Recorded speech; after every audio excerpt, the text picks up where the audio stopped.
So we'll start with INCAE, and the presenter is Priscilla Rodriguez. Can we have Priscilla on stage?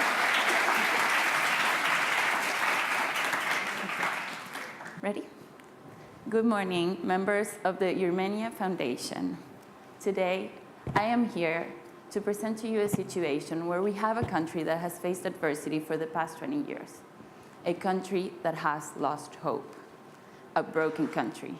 And I can tell you that in Latin America, we know what it's like to have that, a country that's lost hope. But what is hope?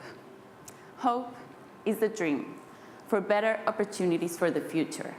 So what we're trying to solve here is a problem of, can we restore hope for the people of Romania?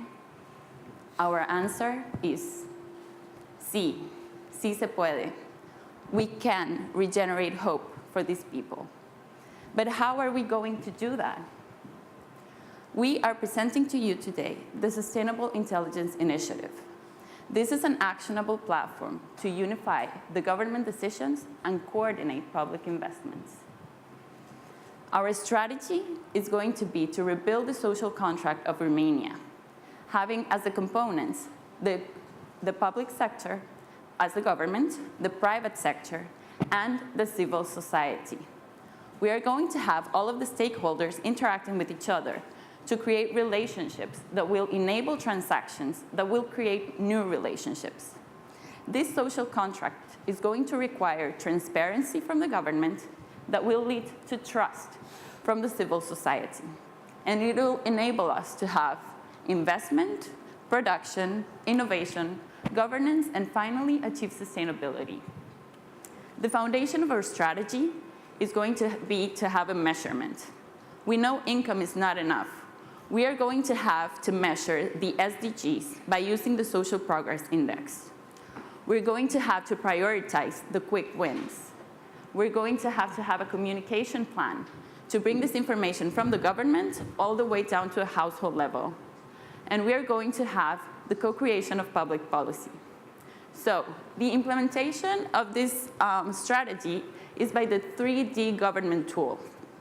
The 3 dimensions are data-driven, digital delivery, and disruptive development. And they're going to be applied in different action fields that are well-being, competitiveness, and environment. An example of this tool that I'm going to show you is on the wellness sector. It's going to be data-driven because each family of the country is going to self-diagnose their needs, and they're going to report that back to the government. They're going to commit to volunteer on community activities, each family.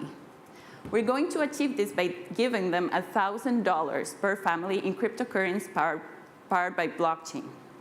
And they're going to have to get a digital device with a platform to be able to give feedback to the government. It's going to have the digital delivery because there's going to be co-creation of public policy between the citizens and the government, having this platform being the connection point of both. And it's going to have disruptive development because it will allow for the gamification of the SDGs. It's going to be like in real time visualizing how you're progressing, how we're all working for one common vision. This action tool is aligned with the SDGs in terms of impact. Today, the Social Progress Index of Romania is very low, and we have to work towards getting it higher. But income is not enough. We have to prioritize the quick wins, the short-term actions that with few resources are going to give us a very high impact. Then, on the medium term, we're going to work on the foundations of well-being to have a better society. And finally, we're going to work on the capabilities of Romania to make it more competitive and a better country. In fact, this initiative will be helping and reporting its advantages, and it's committed to duplicating the GDP per capita in 10 years, reducing youth unemployment from 60% to 30% in 10 years, and advancing the fulfillment of the Sustainable Development Goals in 35%, with a yearly report of the actions. We know that, yes, we can regenerate hope. With C, We can regenerate hope, and hope is built by all and for all. Thank you.